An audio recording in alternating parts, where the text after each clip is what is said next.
ఒక కంటెంట్ ఎలా తయారు చేయాలి? ఎలా ఉండాలి అంటే చెప్తాను. ఇప్పుడు నేను ఉన్నాననుకోండి. నన్ను ఒక వ్యక్తి ఏం చేశాడు? చంపేశాడు. చంపేస్తే అది ఎంత పెద్ద కేస్ అవుతుంది. మా ఇంట్లో ఎంత ఏడుస్తారు, ఎంత బాధపడతారు, ఎంత భయభ్రాంతులు చెప్తారు తెలుసు కదా. నా కోసం నా ఇంట్లో ఎంత బాధపడతారు. కానీ ఒక వ్యక్తి నన్ను చంపేశాడు. నా పక్కింటోడే, నాకు తెలిసిన మా పక్కింటోడే చంపేసి ఏం చేశాడు? మళ్ళీ ఇంట్లో వాళ్ళు భయపడతారు అని చెప్పేసి మళ్ళీ పుట్టించాడు, మళ్ళీ ప్రాణం కలిగించాడు, మళ్ళీ రక్షించాడు, ప్రాణం పోశాడు. ఓకే, నేను బతికాను. మళ్ళీ మామూలుగా మా ఇంట్లో వాళ్ళతో మాట్లాడుతున్నాను, మళ్ళీ మా ఇంట్లో వాళ్ళు నాతో మాట్లాడుతున్నారు, ఇది మామూలుగా ఉంది. కానీ వాళ్ళకు తెలియని విషయం ఏంటి అంటే నన్ను ఒకటి చంపేశాడు గంట క్రితం, మళ్ళీ వాడే మనం బ్రతికించాడు. ఈ రెండు ఎంత వింత విషయాలు కదా. కొత్త ఇంట్లో వాళ్ళు తెలియవు, కానీ అవి ఎంత వింత విషయాలు, అసలు ఊహకు అందనివి కదా, మన మనసు నమ్మనివి. వాళ్ళ ఆత్మ నమ్మంది, ఎక్కడ జరగంది కానీ అక్కడ జరిగింది. అది ఎంత వింతగా ఉంటుంది. కంటెంట్ అంటే ఇలా తయారు చేయాలన్నమాట. ఉదాహరణకి మనిషికి పునర్జన్మ లేదు, దేవుడు లేడు, శాస్త్రీయంగా దేవుడు అనేవాడు లేడు, పునర్జన్మ లేదు కదా, మళ్ళీ పుట్టడు, గత జన్మ లేదు, రేపటి జన్మ లేదు. కానీ చనిపోయిన తర్వాత మనిషికి గంతే లాస్ట్ అనుకుంటారు. కానీ ఓ వ్యక్తి ఏం చేసిండంటే పుట్టి పునర్జన్మ గురించి అవన్నీ చెప్తూ ఉన్నాడు. 3 ఏళ్ళ వయసులోనే గత జన్మలో ఉన్నట్టుగానే వాళ్ళ తల్లిదండ్రులను, పక్కింటి తల్లిదండ్రులను, వాళ్ళ చుట్టాలను, మేనమామలను పిలుస్తున్నాడు, సొంత వ్యక్తిలానే వ్యవహరిస్తున్నాడు, అందరి పేర్లు చెప్తున్నాడు. అంత చిన్న వయసులోనే, 3 ఏళ్ళ వయసులోనే పక్కింట్లో ఉన్న వాళ్ళని అమ్మాని పిలుస్తున్నాడు, కొడుకు అంకులని పిలుస్తున్నాడు, వాళ్ళ పేర్లు చెప్తున్నాడు, వాళ్ళ చుట్టాల పేరు చెప్తున్నాడు. పెద్దగా వాళ్ళ ఇంట్లో చనిపోయిన వాళ్ళ కొడుకు లెక్కనే ఆ ఇంట్లో వాళ్ళైనా కలిసి తిరుగుతూ ఉన్నాడు, తల్లికి ఉన్న బాధ వస్తే ఏడుస్తూ ఉన్నాడు. కాకపోతే ఒక చిన్న పిల్లోడు అన్నట్టే వాళ్ళ కొడుకులానే వ్యవహరిస్తున్నాడు, అన్నీ చెప్తా ఉన్నాడు. అరే ఇది గత జన్మ అని ఎవరైనా అంటారు కదా. కానీ మనం శాస్త్రీయంగా చూస్తే గత జన్మ కాదు కదా. ఎవరు నమ్మరు, 100% గత జన్మ లేదు, దేవుడు లేడు, ఇవన్నీ మూఢనమ్మకాలే. కానీ ఇక్కడ ప్రూఫ్ అవుతుంది కదా, ఇది ఎలా సాధ్యం? సరే ప్రూఫ్ అవుతుంది, కానీ చూడబోతే వేరే వ్యక్తి వాడు ఖాళీగా చెప్తాడా, ఎందుకో చెప్తే మనకు అట్లా టాలీ అవుతుంది అంటే లేదు, 100% నిజమే అవుతుంది. కానీ శాస్త్రీయంగానైతే రుజువు కాదు కదా.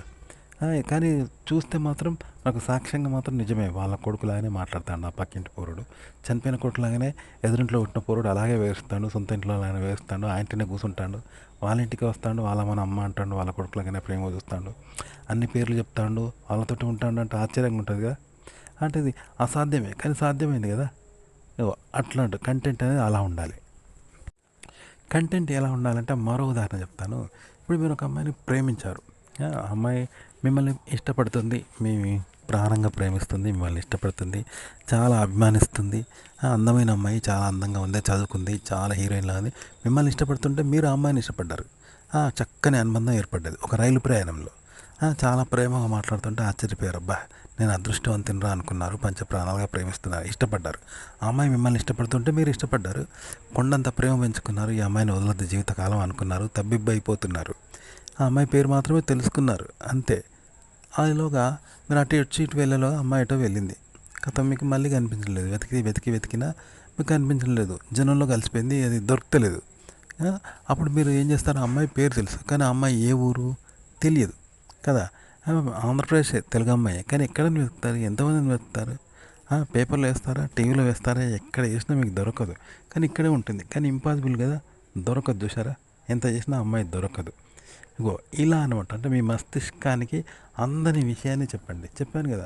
ఒక అమ్మాయి పేరు తెలుసు, అమ్మాయి అంటే పంచప్రాణాలు, కానీ అమ్మాయి తప్పిపోతే మీకు దొరుకుతుందా? ఎంత వెతికినా, కొన్ని కోట్ల మంది తెలుగు వాళ్ళు ఉంటారు, అలా అమ్మాయి ఎక్కడ దొరుకుతుంది? అట్లా అన్నమాట. ఎంతకు ఒక వ్యక్తి మస్తిష్కానికి అందని విషయం, అంటే ప్రపంచవ్యాప్తంగా ఎవరికీ అందని విషయం, ఆలోచించని విషయం, దొరకని విధంగా ఉండాలి. అలా ఉంటేనే దాన్ని చూస్తారనమాట. ఇప్పుడు పరీక్ష రాశాడు ఎవరో అబ్బాయి, చాలా చక్కగా 100% మార్కులు వచ్చింది, 100% స్టేట్ ఫస్ట్ వచ్చిండు అబ్బాయి. కానీ నంబర్ తప్పేసిండు. సో పాపం అందరికి జాలేసింది, ఎవరో అబ్బాయి స్టేట్ ఫస్ట్ ఎంత చక్కగా రాశాడు, స్టేట్ ఫస్ట్ వస్తున్నాడు, దానికి న్యాయం చేయాలి, ఎంత కష్టపడి చదువుకున్నాడో అనుకున్నారు. కానీ ఆ నెంబర్ తప్పేసిండు తెలియక. అది ఎవరి నెంబర్ అని మళ్ళీ సరిదిద్దారు, ఏ నెంబర్ అని చూస్తారు? చూడరు పాపం, అందరికీ వేయాలని ఉంది ఆ నెంబర్ కరెక్ట్ దిద్ది వాడిని పాస్ చేపించి చేపియాలనుకున్నారు. కానీ ఆ నెంబర్ తప్పేసిండు, చక్కగా రాసిండు పరీక్ష, స్టేట్ ఫస్ట్ వచ్చేలాగా. కానీ నెంబర్ హాల్ టికెట్ నెంబర్ తప్పేస్తే అది ఎవరని వాళ్ళు వేస్తారు? వేయలేరు కదా. మన మనస్సు అనేది ఒక కథ కానీ, ఒక కంటెంట్ కానీ, ఒక సినిమా కంటెంట్ కానీ, ఎదుటి వాళ్ళ మనసుకు ఎంత వెతికినా, ఎంత ఆలోచించినా, ఎక్కడ చదివినా మన మనసుకు అందని కంటెంట్ తయారు చేయండి, అందని విధంగా ఉండాలి. అలా ఉంటేనే చూస్తారు మీ కంటెంట్ని. సినిమాని ఇట్లే ఉంటుంది. ఓ లెటర్ ఉందబ్బా, ఓ లెటర్లో అన్న తమ్ములకు ప్రేమతో రాసుకున్న లెటర్, లేదా ప్రేయసి ప్రియులు ప్రేమతో రాసుకున్న ఓ మంచి లేఖ, లేదా తల్లికి కొడుకు ప్రేమతో హృదయంతో ఆప్యాయంగా పంచప్రాణాలు పెట్టి రాసుకున్నాడు ఓ కొడుకు. కానీ ఆడ అడ్రస్ లేదు. పాప ఎవరో బాప ఇంత మంచిగా ప్రేమతో రాసుకున్నాడు అని అందరికీ జాలేసింది. ఆ పోస్ట్ మ్యాన్కి జాలేసి వాళ్ళకి ఇవ్వడానికి ఊరంతా తిరిగిండు, కానీ ఎక్కడ దొరకలేరు. ఎందుకంటే ఇంటి నెంబర్ లేదు, వీధి నెంబర్ లేదు. ఆ ఊరు ఒకటే ఉంది అనుకోండి. ఆ ఊరు ఉంటే ఆ ఊరంలో ఎంతోమంది కోట్ల మంది ఉంటారు. హైదరాబాద్ అండి, ఎన్నని తిరుగుతాడు అతను. రమేష్ అనే పేరు, లక్ష్మి అనే పేరు ఉన్నదనుకుందాం. ఆ పేర్లు కోట్ల మందికి ఉంటాయి. మరి ఎవరికైనా ఇస్తాడు? ఎంత అని తిరుగుతాడు? తిరగలేడు కదా. కాకపోతే అబ్బా ఇంత మంచి లెటర్ పాపం ఇవ్వాలని ఆయనకు ఉంది. ఆ లెటర్ మంచి మ్యాటర్ ఉందల్లా. అతను ఇంత ప్రేమగా రాశాడు ఈ లెటర్, తల్లికో కొడుక్కో లేదా ప్రేసి ప్రియులో రాసుకున్న లెటర్. కానీ ఇంపాసిబుల్ కదా. ఆ ఒక్క పేరు చూసి ఇస్తే ఊరంతా తిరగాల్సి ఉంటుంది. ఇంపాసిబుల్, తిరగలేడు. ఆ పేరు మీద కొన్ని కోట్ల మంది ఉంటారు. అంత వెతికినా ఫలితం లేదనుకో, అది ఎవరికైనా ఇస్తాడు? ఎంతసేపు అని తిరుగుతాడు? ఇంపాసిబుల్ కదా. అట్లా అన్నట్టు ఒక మనిషి మస్తిష్కానికి అందని ఆలోచన, వ్యవహార శైలి, ఆలోచన శైలి, వ్యవహరించడము, చెప్పే విధానము అనేది ఎక్కడ కూడా మన మనసుకు ఎప్పుడు ఎక్కడ అందని విధంగా ఉండాలి. ఆలోచించలేని విధంగా, ఆలోచించని విషయాన్ని, ఆలోచించని విధంగా వ్యవహారాన్ని ఉంటేనే జనం చూస్తారు. గుర్తుపెట్టుకోండి. చెప్పాను కదా, ఉదాహరణకి ఒక ఇంట్లో ఒక కొడుకు చనిపోయింది, వాళ్ళ కొడుకు. కానీ ఆ తర్వాత 1 year తర్వాత ఆ ఎదురింట్లో ఒక చిన్న పిల్లోడు పుట్టిండు. పుట్టి ఏం చేసిండు తెలుసా? 3 years కాగానే వీళ్ళ ఇంటికి వస్తున్నాడు. వచ్చి సొంత చనిపోయిన కొడుకులాగానే వ్యవహరిస్తున్నాడు. అమ్మ అంటున్నాడు. వాళ్ళ ఇంట్లో పనులను వాళ్ళ కొడుకులాగానే వ్యవహరిస్తున్నాడు. అలాగే మాట్లాడుతున్నాడు. వాళ్ళ ఇంట్లో వాళ్ళందరినీ అలాగే పిలుస్తున్నాడు చనిపోయిన కొడుకులాగానే. వాళ్ళ చుట్టాలను కూడా అలాగే పలకరిస్తున్నాడు. వాళ్ళ కొడుకు ఏమేం చేసినా అవన్నీ చేస్తున్నాడు. వీళ్ళింటి దగ్గరే కూర్చుంటున్నాడు, వీళ్ళతోటి ఉంటున్నాడు. సేమ్ కొడుకులాగానే చేస్తున్నాడు. అలాగే పిలుస్తున్నాడు, అందరికీ ఇష్టమైంది. కానీ ఎదురింటి పోరుడు వాడు, 3 years పోరుడే. కానీ చనిపోయిన కొడుకులాగానే చేస్తున్నాడు. మా కొడుకే అనుకుంటారు కదా. ఆశ్చర్యం వేసిపోతుందిగా. అందరు వచ్చి చూస్తున్నారు. అరే పునర్జన్మ, ఇది ఖచ్చితంగా పునర్జన్మే. లేకపోతే చనిపోయిన కొడుకులాగానే ఆ ఎదురింటోడు ఎందుకు చేస్తాడు? పుట్టిన చిన్న పోరుడు సేమ్ అమ్మ అంటున్నాడు, పేరు అవే పెట్టి పిలుస్తున్నాడు, అలాగే వివరిస్తున్నాడు. వాళ్ళ అమ్మకి ఏదైనా అయితే కన్నీరు కాస్తున్నాడు, అమ్మ పక్కన పండుకుంటున్నాడు. అరే ఇంత కృతజ్ఞతగా నిజాయితీగా ఎందుకుంటాడు ఆ ఎదురింటి పోరుడు? అంత చిన్నకి ఎవరు చెప్తారు? ఆయన వీళ్ళ కొడుకులాగా ఎందుకు చేస్తాడు? చనిపోయిన కొడుకులాగా. ఈ పునర్జన్మని అందరు ఆశ్చర్యపోతారు కదా. ఇలా అన్నట్టు కంటెంట్ అనేది ఒకరి మస్తిష్కానికి అందని విధంగా జరిగితే ఉంటే దాన్ని చూస్తారు. అందరికీ తెలిసిన విధంగా ఉంటే ఇంకా దాన్ని చూడడానికి ఏమున్నది కదా. చూడరు, అట్లా చూడరు. గుర్తుపెట్టుకోండి. మరో ఉదాహరణ చెప్తాను.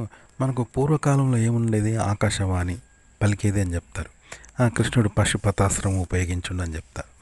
కృష్ణునికి మాయలు ఉన్నాయని, మాయా దర్పణం ఉండేదని, 7 లోకాలు ఉన్నాయని, ఒకటి స్వర్గం అని, ఒకటి నరకం అని, నాగలోకం అని ఇలా చెప్పేవాళ్ళు.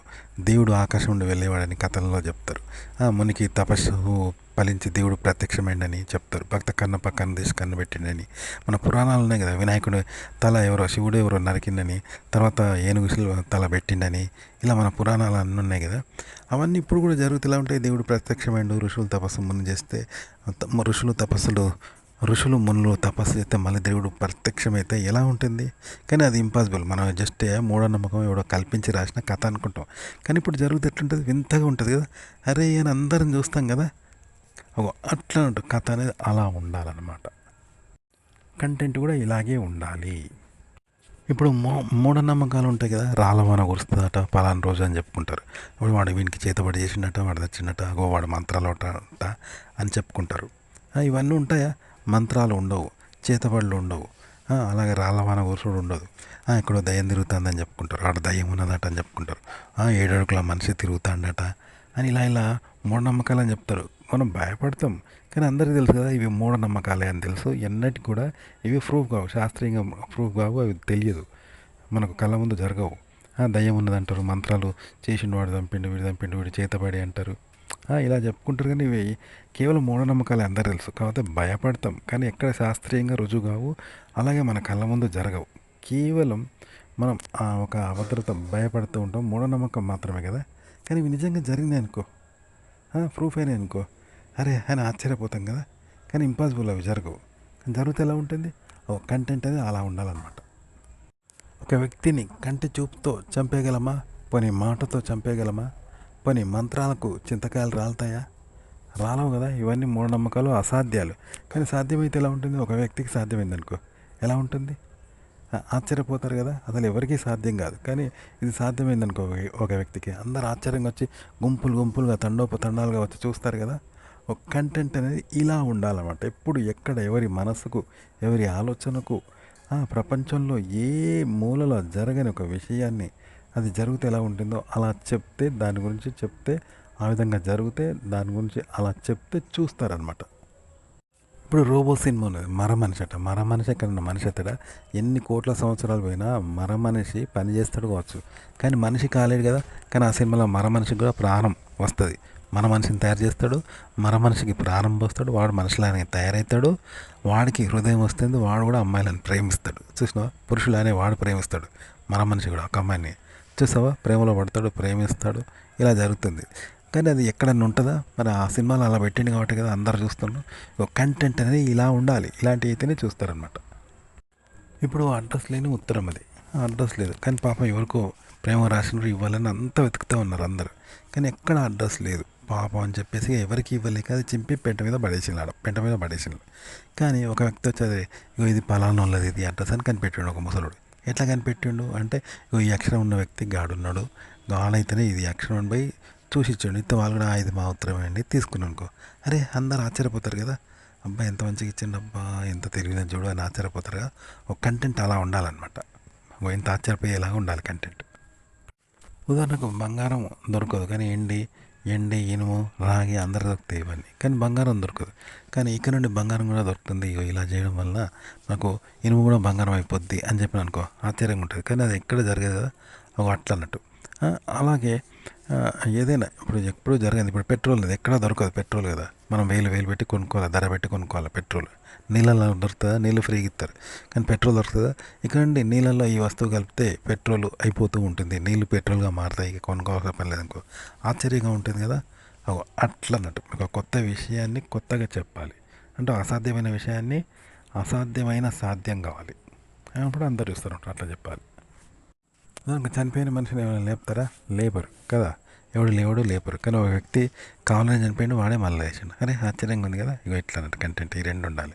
అలాగే ఒక వ్యక్తిని చంపితే మళ్ళీ బతికించలేరు, కానీ ఒక వ్యక్తిని వాడు చంపేయటం వాడే మళ్ళీ బతికించండు, అరే ఈ రెండు వింత కదా, రెండు అతీత కదా, ఎక్కడ లేని. ఒక వ్యక్తి చనిపోయిండు, అరే మళ్ళీ వాడే చచ్చిండు, మళ్ళీ వాడే లేచిండు, అరే ఇది ఎలా సాధ్యం? రెండు వింత కదా. ఇగో ఇవి ఎప్పుడు ఎక్కడ లేనివి ఇలా రెండు జరిగితే వింతగా చూస్తారట, అప్పుడు ఆశ్చర్యం అది కాబట్టి చూస్తారు. ఒక అది కంటెంట్ అంటే ఇట్లా ఉండాలి. ఇప్పుడు గోల్డ్ అబ్బా, ₹1,00,000 10,00,000 బంగారం గొలుసు పోయింది, ఎక్కడ చూసినా దొరుకుతుంది, ఇక పోయినాక దొరుకుతలేదు. ఎంత దొరికినా దొరుకుతుంది, ఎంతమంది వెతికినా దొరుకుతలేదు. అవి అంతే కదా, పోయిన వస్తువు దొరకదు. అవి కంటెంట్ అనేది కూడా. ఇప్పుడు ఒక సినిమా వచ్చింది, ఆ సినిమా కథ ఎక్కడన్నా మనకు తెలిసిందా? ఇంతకుముందు ఎవ్వరికీ తెలియదు, ప్రేక్షకులు కోట్ల మంది చూస్తారు, భూమి మీద ఎవ్వరికీ తెలియదు ఆ కథ. అందుకే కదా ఆ సినిమాను వెళ్ళి కోట్ల మంది వెళ్ళి చూస్తారు సినిమాను. అట్లా ఉండాలి కంటెంట్, అలా క్రియేట్ చేయండి. కంటెంట్ ఎలా ఉండాలి అంటే, ఉదాహరణకు బాలుడు తప్పాడు, ఎంత వెతికినా దొరకడు కదా, ఇక కోట్ల మంది ప్రజల్లో ఎక్కడ దొరుకుతాడు? ఆంధ్రప్రదేశ్లో అలా ఉంటుంది. అలాగే ఆ తప్పిన బాలుడు ఎవరికో ఎక్కడో దొరికే ఉంటాడు, కానీ వాళ్ళ తల్లిదండ్రులకు ఇద్దామంటే ఆ బాలునికి మాటలు రావు, చిన్నోడు. కాబట్టి వాళ్ళు కూడా ఎక్కడ వెతికినా వాళ్ళ తల్లిదండ్రులు దొరకలేరు, అలా ఉంటుంది. ఇలాంటి పరిస్థితుల్లో ఆ తల్లిదండ్రులకు ఓ టెక్నిక్ ద్వారా వాళ్ళ తల్లిదండ్రులను తెలుసుకోగలిగారు అనుకో, ఆ దొరికిన వాళ్ళు ఇది వాళ్ళ తల్లిదండ్రులు పలానా అని తెలుసుకోవాలంటే ఎట్లుంటుంది, అలా అన్నట్టు. కథ అనేది అట్లా ఉండాలంట, కంటెంట్ కానీ సినిమా కథ అంటే ఎవరో బాలుడు దొరికాడు, ప్లస్ దాన్ని వాళ్ళ తల్లిదండ్రులు వెతికి ఇచ్చాడు, అది రెండు కొత్తగా ఉండాలంట కంటెంట్. అలాగే తల్లిదండ్రులు బాలుని ఓడగొట్టుకున్నారు, అది విచిత్రం. ఇప్పుడు ₹1,00,00,000 బంగారం ఓడగొట్టుకుంటే ఎట్లుంటుందో అట్లా బాలుని ఓడగొట్టుకున్నారు. వెతకాలంటే ఎలా? ఎక్కడికి ఇంపాసిబుల్ దొరకడం, ఆ బాలుడికి ఏది తెలియదు, 3 ఏళ్ళ పిల్లలకి ఏది తెలియదు కదా, ఓ టెక్నిక్ ద్వారా వాళ్ళు తెలుసుకున్నారు. అది వింత కదా. అట్లా అన్నట్టు కంటెంట్ అలా చేయాలి. అలాగే ఇప్పుడు మనం మగవాళ్ళు ఏం చేస్తారు, ఒక భార్య, ఇద్దరు భార్యలు, ముగ్గురు భార్యలు కూడా ఉంచుకుంటారు, పెళ్లి చేసుకుంటారు. కానీ ఒక స్త్రీ చేసుకుంటుందా? ఒక పెళ్ళి చేసుకుంటుంది. కానీ ఒక ఆడది ఒక పెళ్లి తర్వాత ఇంకో పెళ్లి చేసుకున్నది, ఇంకో పెళ్లి చేసుకున్నది. ముగ్గురు మొగలను పెళ్లి చేసుకొని ముగ్గురిని మెయింటైన్ చేస్తుంది అనుకో, అది ఆశ్చర్యంగా ఉంటుంది కదా. భర్త కూడా తెలుసు, కానీ ముగ్గురు పెళ్లి చేసుకునేది భర్త కూడా తెలుసు. అరే ఆశ్చర్యంగా ఉంటుంది, అది ఎక్కడ ఉన్నదా? ఒక కంటెంట్ అనేది ఇగో ఇలా డిఫరెంట్, ఎప్పుడు ఎక్కడ లేని విధంగా ఉండాలి. ఇది ఎక్కడైనా ఉంటుందా? లేదు కదా. అలా కొత్తగా ఉండాలన్నమాట కంటెంట్. కొత్తగా అంటే వరల్డ్ ఫస్ట్ మీదే కావాలి కంటెంట్.